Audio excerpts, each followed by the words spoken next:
Okay, now that we are done checking in our books and our students have chosen their books, we are ready to check them out. Students, after they have chosen their books, will put their browsers back on their tables and come line up at the checkout desk.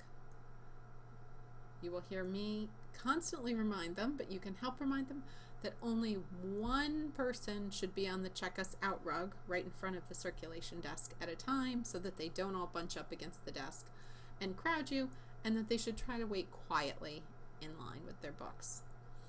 Kindergarten will come up to the desk and tell you their name.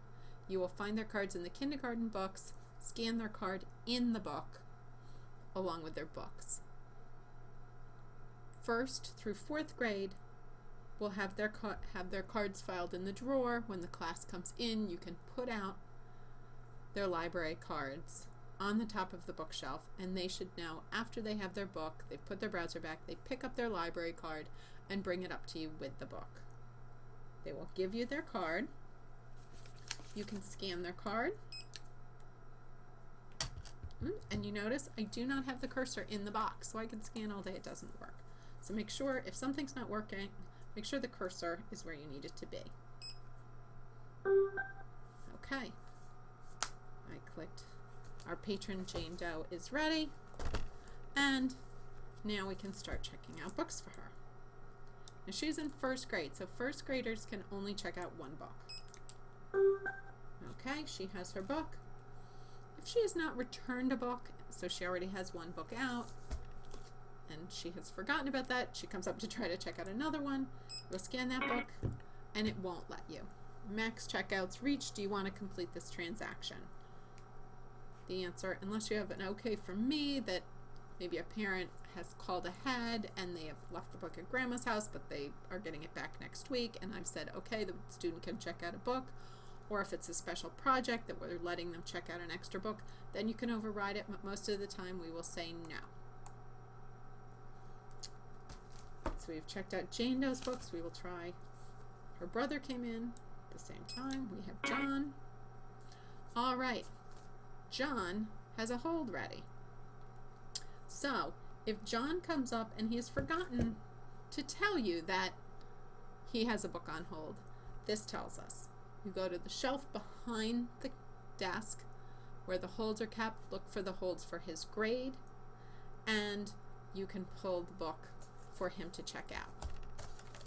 We found his book on the shelf.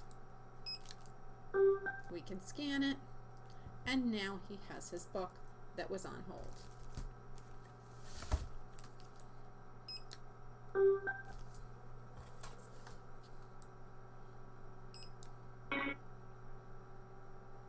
Okay, this copy is already checked out to Brenda Alfieri. Do I want to complete this transaction? Well, for some reason, if this book was just accidentally not checked in, I can go ahead and say yes, and it will automatically go out to John.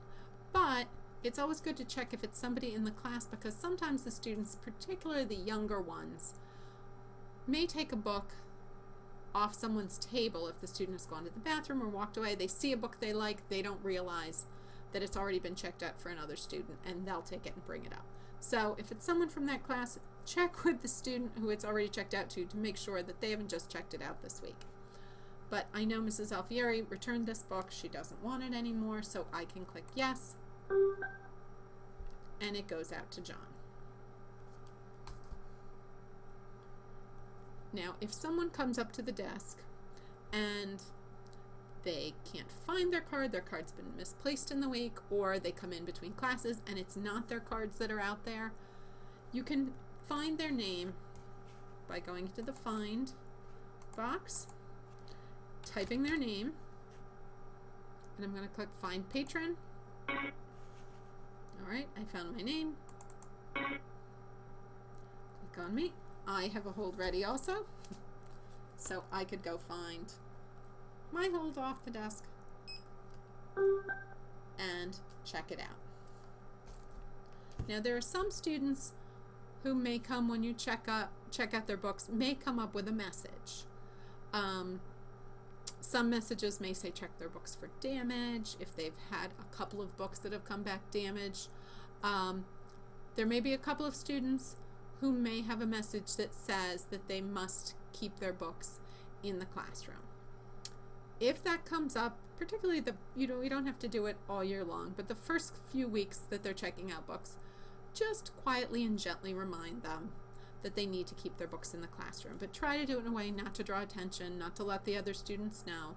And I also have spoken to the teachers so they know that the book should stay in the classroom.